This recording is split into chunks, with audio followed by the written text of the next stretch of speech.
तो हेलो बच्चों, स्वागत है आपका विस्फोट लर्निंग एकेडमी के इस नए वीडियो में। तो बच्चों, आज की इस वीडियो में हम आपकी कक्षा 10वीं गणित जो छत्तीसगढ़ पैटर्न पर आधारित है उसके अध्याय 4 के प्रश्नावली 3 के सवाल नंबर 5 से आज के इस वीडियो की शुरुआत करने वाले हैं। वीडियो एकदम सहज, सरल और आसान भाषा में विद कंसेप्ट आपको सारे टॉपिक्स बताए जाएंगे। तो आइए बिना देरी के वीडियो को शुरू करें।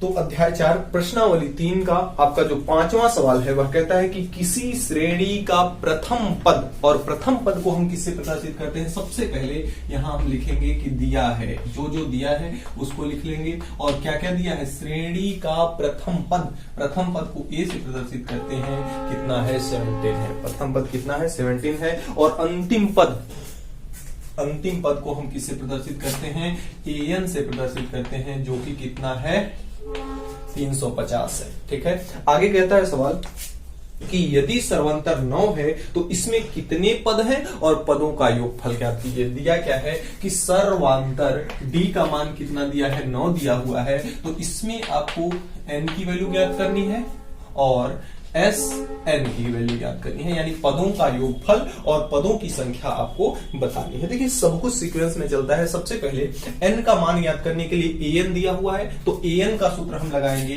an का सूत्र हमारे पास होता है कि a प्लस n-1 इंटू में d।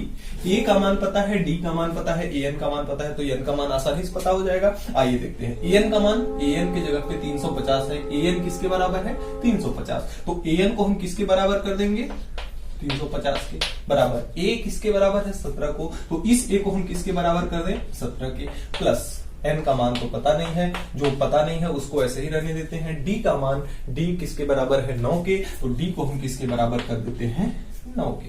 सब कुछ हमने पुटअप कर लिया। अब आइए कैलकुलेशन कर लेते हैं इसका। 17 को फिलहाल चलिए बाद में कर लेते हैं। ये आपका 350 है बराबर, ये है 17 प्लस 9 का गुणा n में होगा, तो ये आपका हो जाएगा 9n माइनस 1 में गुणा होगा, तो 9 एक कम कितना हो जाएगा 9। 17 में से 9 जाएगा तो कितना बचेगा, केवल 8 बचेगा, तो ये आपका हो जाएगा 350। 17 में से 9 जाएगा तो कितना बचेगा 8 बचेगा, और 8 प्लस का होगा जो कि इधर आएगा तो किसमें हो जाएगा माइनस का 8 बराबर, यहाँ क्या बचेगा आपका 9n। अब 350 में से 8 निकलेगा तो ये हो जाएगा 342। 9 को हमें n की वैल्यू चाहिए, तो 9 को इधर भेजना होगा, 9 इधर आएगा तो भाग में हो जाएगा, और इसको आइए भाग कर लेते हैं। 9 चौक 36 हो जाएगा, तो 9 तिया कितना हो जाएगा 27। 9 तिया 27, और 34 में से 27 निकलेगा तो आपका कितना बचेगा 7 बचेगा, और ये हो गया 72। तो 9 8 कितना हो जाएगा 72, तो n बराबर कितना आ गया आपका 38। n बराबर कितना आ गया 38। अब आपको इस श्रेणी का योगफल ज्ञात करना है, यानी Sn का मान ज्ञात करना है, और हम सूत्र जानते हैं Sn बराबर n/2 और 2a प्लस n-1 और इंटू में सबका मान हमें तो पता है। n का मान नहीं पता था, पता हो गया। a का मान ऑलरेडी पता है, d का मान ऑलरेडी पता है। आइए रख लेते हैं। तो Sn बराबर n का मान कितना है 38, तो ये आपका हो जाएगा 38/2, और 2 इंटू a किसके बराबर है 17 के, तो ये आपका हो जाएगा 17 प्लस n का मान कितना है 38 है, तो ये आपका हो जाएगा 38 माइनस 1 इंटू में d का मान कितना है 9 है। बस कैलकुलेशन कर देना है यहाँ हमें। तो Sn बराबर इसका भाग जब लगाएंगे तो कितना आ जाएगा आपका 19 दूना 38, कितना आ जाएगा 19 दूना 38, और 17 दूना कितना हो जाएगा 34 हो जाएगा, और प्लस 38 में से 1 निकलेगा, ये आपका हो जाएगा 37, और इंटू में कितना है यहाँ 9 है। देख लेते हैं। अब देखिए यहाँ पे Sn बराबर कितना आ जाएगा, ये तो आपका 19 होगा ही, और साथ में 34 तो ये रहेगा ही। 37 में 9 का गुणा कराएंगे तो कितना आ जाएगा आपका 9 सत्ते कितना हो जाएगा 9 सत्ते 63 की 3 हासिल 6, और 9 तिया 27, और 27 और 3 कितना हो जाएगा 33, सॉरी 6 हासिल था, तो 27 और 9 तिया 27, 27 और 3 कितना हो जाएगा 37। अब ये दोनों क्या होंगे जुड़ जाएंगे, तो Sn इक्वल टू हो जाएगा 19 इंटू 34 को इसमें जोड़ेंगे तो कितना हो जाएगा 4 3 7, 3 3 6, 300 हो जाएगा 67। अब Sn का मान क्या होगा? अब तो मैं यहाँ पे देखिए आपको गुणा करके नहीं बताऊंगा, आप इन दोनों का आपस में गुणा करेंगे, जो भी मान आएगा वह किसका मान हो जाएगा? Sn का मान। तो n का मान कितना आ गया? 38, और जो गुणा करने के बाद आएगा वह किसका मान होगा? Sn का। और हाँ, गुणा करने के बाद आपका उत्तर जो भी आएगा आप नीचे वीडियो के कमेंट बॉक्स में कमेंट जरूर करेंगे। तो इस तरह से 5वां सवाल कंप्लीट होता है। अगले क्रम में प्रश्न संख्या 6 आपका है कि 1 और 10 के बीच सभी प्राकृतिक संख्याओं का योगफल ज्ञात कीजिए जो 3 के गुणज हों। तो सबसे पहले एक श्रेणी बन जाएगी 3 के गुणज, यानी 3 के गुणा में आते हों, यानी कि जैसे प्राकृतिक संख्या किसे कहते हैं? प्राकृतिक संख्या 1 से लेकर के अनंत तक की सभी संख्याएं क्या कहलाती हैं? प्राकृतिक संख्या कहलाती हैं। लेकिन इसमें कंडीशन दे रखा है कि वे ऐसी संख्याओं को लेना है जो 3 के क्या हो? गुणज हो। तो 3 के गुणज कौन कौन सी संख्याएं हैं? शुरू अगर कर दें हम तो ये आपका हो जाएगा 1 से 100 तक के बीच में 3, पहला तो 3 हो जाएगा क्योंकि 3 से छोटी तो होगी कोई संख्या नहीं जो कि 3 की गुणज होगी। दूसरा 6, तीसरा 9, चौथा 10 लिख रहे हैं 12, और इसी प्रकार से आगे। अब 100 के जस्ट पहले देखते हैं कि 3 से कटने वाली संख्या कौन सी है। 100 तो देखिए 3 से कटेगा नहीं। 99 3 से कट जाएगा। 33 या 99, तो लास्ट वाली संख्या कितनी आ जाएगी? 33। लास्ट की संख्या कितनी आ जाएगी? 33। अब इस श्रेणी में देखिए ये हमारी समांतर श्रेणी बन गई, बढ़ते हुए क्रम में है। तो इसमें a का मान कितना है? प्रथम पद 3 है। d का मान कितना है? दूसरा पद माइनस पहला पद, तो 6 - 3 कितना हो जाएगा? 3 ही होगा। और an का मान कितना है? 33। an का मान कितना है? सॉरी यहाँ 33 नहीं 99 होगा। कितना होगा? 99 होगा। 33 या 99, यानी 3 से कट जाएगा। 100 के जस्ट पहले की संख्या 99 जो है वह 3 की क्या है? गुणज है। तो 99 होगा। तो an का मान यहाँ पे क्या हो जाएगा? 99। अब हमें योगफल ज्ञात करना है। तो इसमें इस श्रेणी में हमें क्या ज्ञात करना है? योगफल ज्ञात करना है। और योगफल का सूत्र हम जानते हैं Sn बराबर n/2 into 2a plus n-1 और इंटू में d। सबका मान रख देते हैं, सभी का मान तो है हमारे पास। तो सबसे पहले हमें इसमें पदों की संख्या ज्ञात करनी होगी क्योंकि n का मान भी तो चाहिए हमें ना। तो सबसे पहले इसमें हमें पदों की संख्या ज्ञात करनी होगी। क्या ज्ञात करनी होगी? पदों की संख्या। कि श्रेणी में कितने पद हैं उसके लिए हमें क्या करना होगा? an दिया हुआ है तो an का सूत्र लगा लेते हैं, a प्लस n-1 और इंटू में d। an का मान कितना है? 99, तो 99 रख लिए। a का मान कितना है? 3 रख लिए। n का मान पता नहीं है, इसको ऐसे ही रहने दिए। d का मान कितना है? 3 है। हल कर लेते हैं।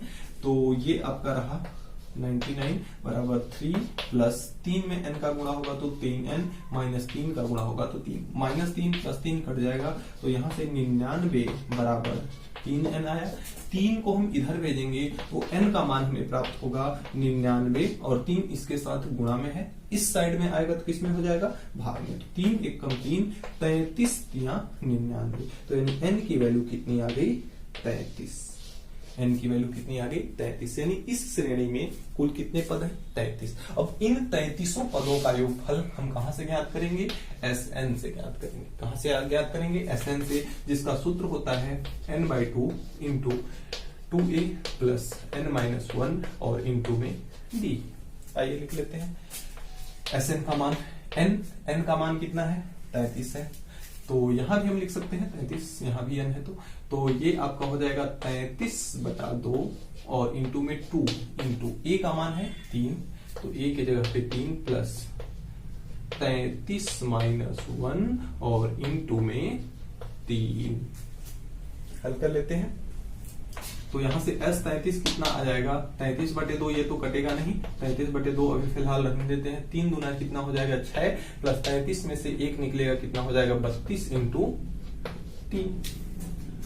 तो S33 इज इक्वल टू 33/2 और साथ में 2 का गुणा होगा तो 3 दूना कितना हो जाएगा 6, 3 त्रिक का हो जाएगा 9 और प्लस का 6, तो 96 में 6 जब जुड़ेगा तो कितना हो जाएगा आपका यहाँ से S 33 बराबर 33/2 और 96 में 6 जुड़ेगा तो आपका हो जाएगा 100 कितना 2। अब ये देखिए 2 भाग में है, ये 102 किस में है गुणा में है, तो यहां से 2 से ये कट जाएगा कितनी बार में 102।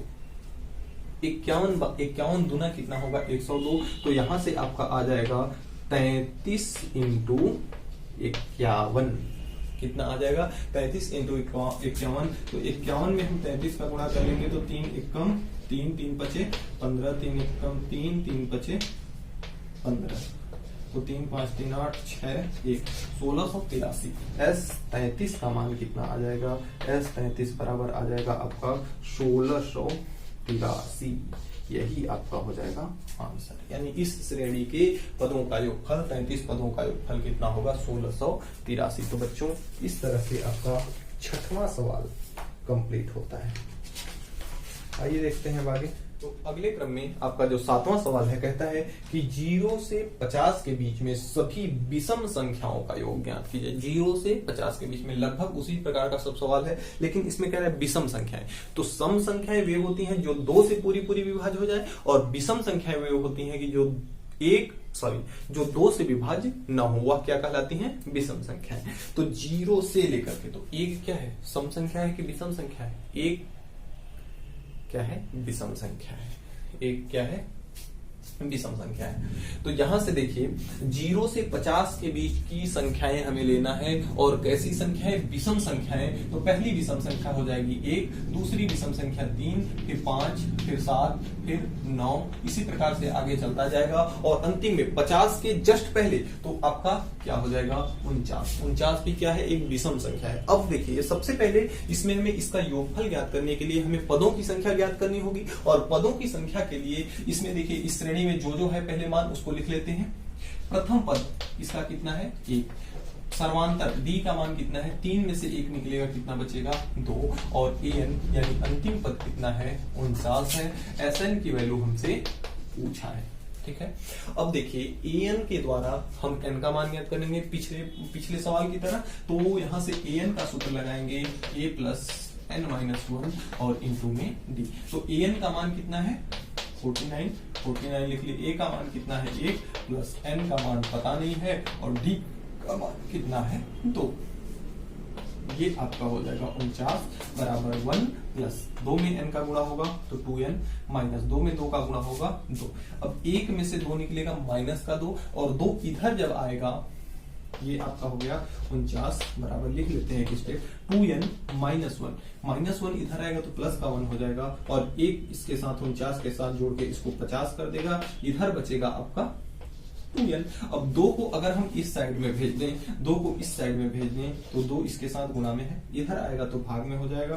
तो n का मान कितना आएगा 25, n का मान कितना आएगा 25। ऐसे भी आप इसको इतना करने की भी जरूरत नहीं थी, आप ऐसे भी ज्ञात कर सकते हैं कि 0 से लेके 50 तक की संख्याएं विषम संख्याएं कितनी 0 से लेके 50 तक में 25 सम संख्याएं और 25 विषम संख्याएं होती हैं। अगर 1 से 100 तक की बात किया जाए तो 50 सम संख्याएं और 50 विषम संख्याएं आधी होती हैं। तो इस तरह से आपका n का मान 25 आ गया। अब आप SN का मान ज्ञात कर सकते हैं, ऐसे n/2 into 2a plus n-1 और इंटू में d। SN का मान निकाल लेते हैं यहां से। n का मान कितना है 25 बटे हो जाएगा आपका 2 इंटू a का मान है 1 प्लस n का मान कितना है 25, तो 25 माइनस 1 कितना हो जाएगा 24, और इंटू में d का मान कितना है 2। इस तरह से तो यहां से S 25 का मान 25 बटा आपका हो जाएगा 2, और 2 एकम कितना होगा 2, 24 गुना कितना होगा 48, और 48 2 कितना होगा 50। तो S 25 बराबर हो जाएगा 25 इंटू 48 और 2 कितना हो जाएगा आपका 50, और बटे में हो जाएगा 2। 50 से कट जाएगा कितनी बार में 2 से, 2 एकम 2 और 25 गुना 50। तो यहाँ से S 25 की जो वैल्यू होगी 25 इंटू 25 का वर्ग कितना होता है 625। यही आपका हो जाएगा फुल एंड फाइनल आंसर। तो इस तरह से आपका 7वां सवाल कंप्लीट होता है बच्चों। तो प्यारे बच्चों, आज की वीडियो में इतना ही। हमें उम्मीद है कि आज हमने जो भी पढ़ा आपको अच्छे से समझ में आया होगा। फिर भी किसी भी प्रकार का अगर कोई डाउट है तो आप नीचे कमेंट बॉक्स में कमेंट करके हमें जरूर बताएंगे, आपकी प्रॉब्लम को सॉल्व किया जाएगा। और आप अभी तक हमारे चैनल पर नए हैं, मेरा पढ़ाया हुआ अगर आपको समझ में आता है तो चैनल को सब्सक्राइब करके बेल आइकन को प्रेस जरूर कर लीजिएगा, ताकि मेरी अगली आने वाली वीडियो की नोटिफिकेशन सबसे पहले आप तक पहुंच सके। तो मिलते हैं नेक्स्ट वीडियो में नेक्स्ट टॉपिक के साथ नेक्स्ट डे। तब तक के लिए गुड बाय।